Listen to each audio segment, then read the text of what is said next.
What is up guys, Dan at this side. So in this video, I'm going to show you how to stop automatic updates on Windows 11. So first, in the search bar, you need to type services, and after that, click on this. And after clicking, scroll down till the very end or to the very bottom, and then you will see the Windows update.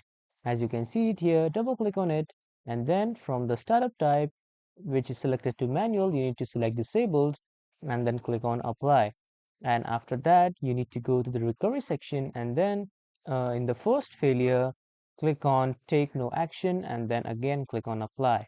And after that, come to the general again, and then as you can see, the service status is running. So click on stop, and then it will stop running.